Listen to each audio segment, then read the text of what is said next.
Welcome back. We are looking at Budget 2021. We are now joined by the former Finance Minister, Mr. P. Chidambaram. Thanks, sir, very much for being with us. The Finance Minister today has said that she's pegged the fiscal deficit at 9.5%. This, she says, is an example of how much commitment the government has towards spending. Do you believe that this target of or what's been pegged at 9.5% should have been more? 9.5% is for the current year, not for the next year. The consensus was that the fiscal deficit will be about 7%. In fact, the government in various places hinted it'll be around 7%. The Economic Survey, I think, said 7.2. But it turns out to be 9.5 means the government has not achieved the revenue targets it had reset for itself, especially in disinvestment and tax revenues.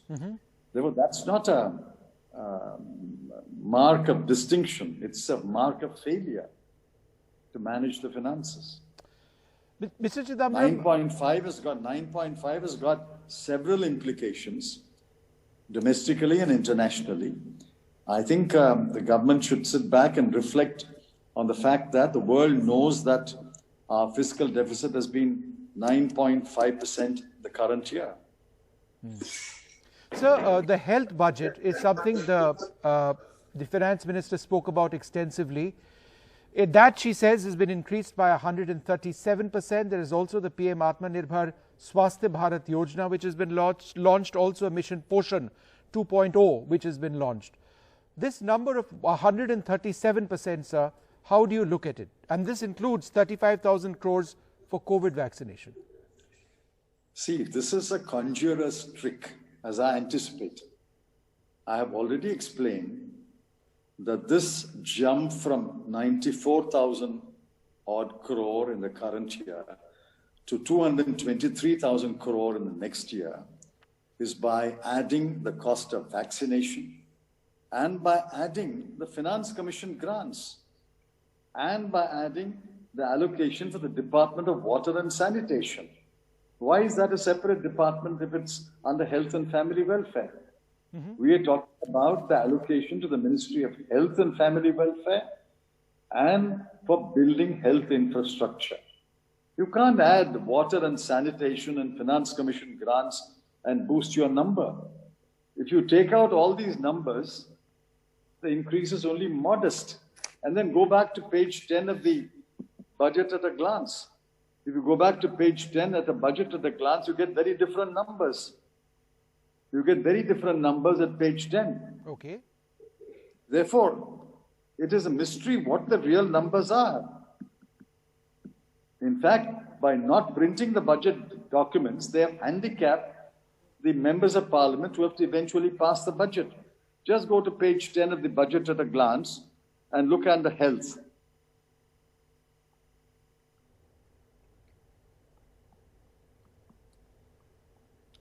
Under health, you will get, just a moment, let me get. They have made life so difficult for people to look at it and analyze it.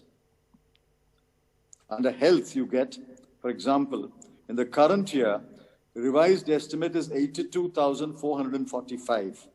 In the next year, the budget estimate is 74,602 crore. It's a reduction of 8,000 crore. Which number do you have to believe? Just go to page 12, page 10. Yes, page 10. Yeah. Just come down to health.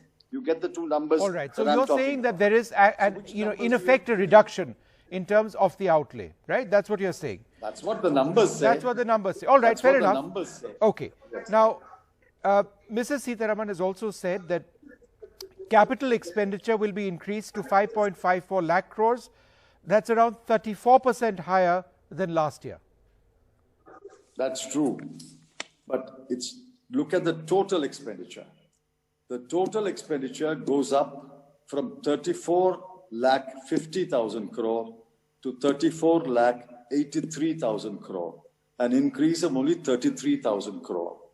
And I'm glad they are shifting a little more expenditure to the capital side than to the revenue side. Right.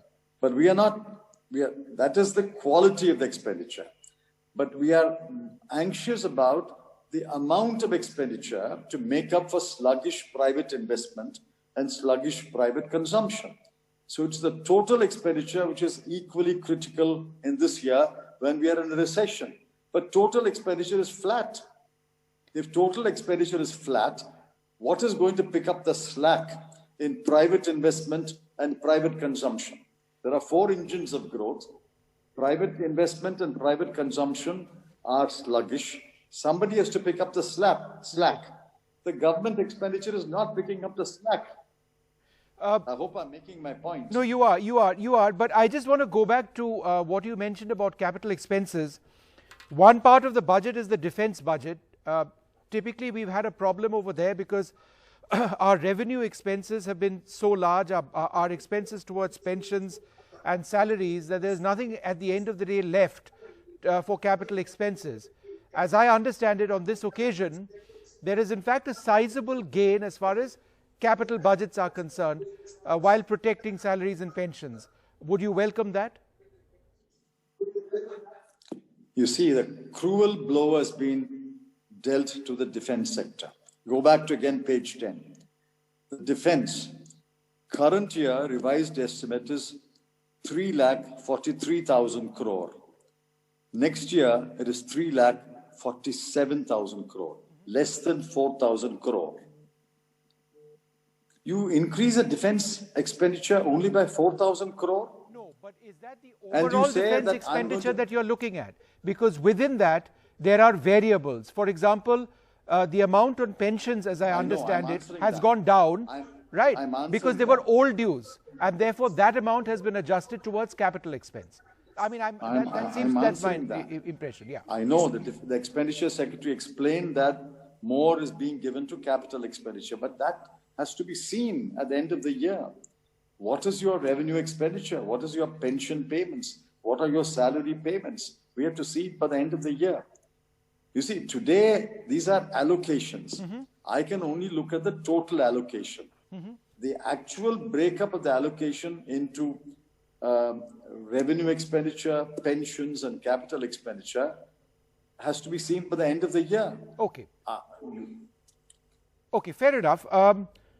One of the areas where clearly not enough was mentioned was on medium and small scale enterprises in our country.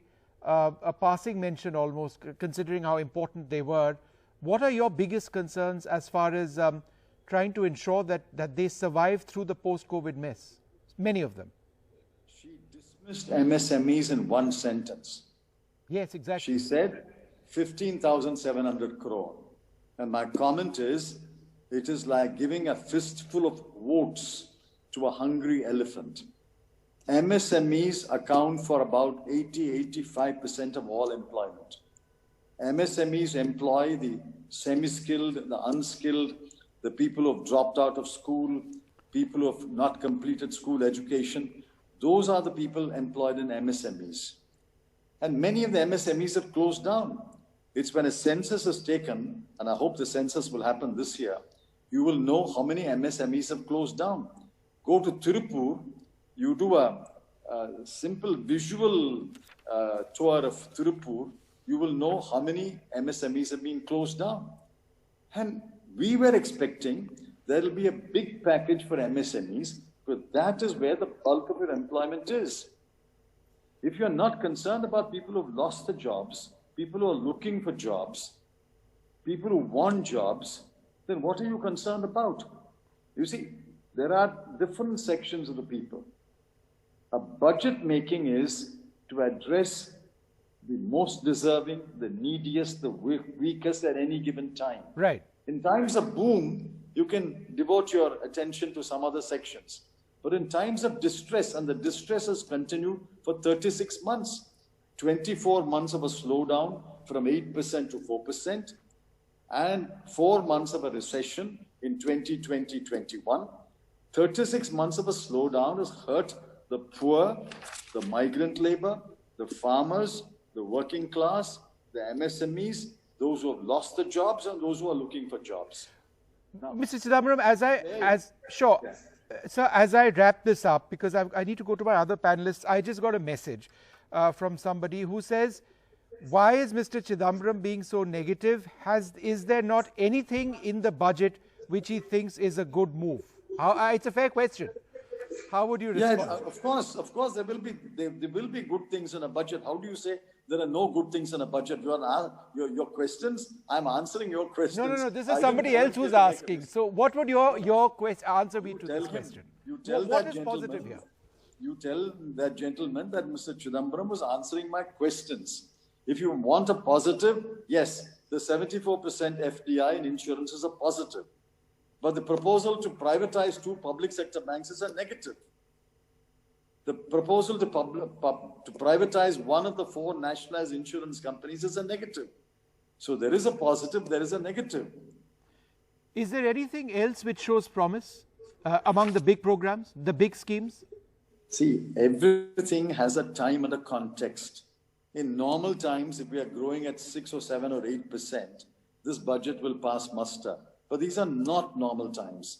These are recession times where the poorest have been most affected. I have to approach a budget in the context of the budget. What is the context today? The context is the sections I mentioned are the worst affected. You have given a whole lot of tax tweaks and tax concessions which help less than 1% of the rich classes of India. 1% of the people. Right. Where is the break for the working class and the middle class? Okay. Where is the tax break for them? And senior citizens, have they got enough? Sir, I need to wrap this up now, but it's great speaking to you. Thank you so much for sharing a lot of those points. Thanks very much indeed.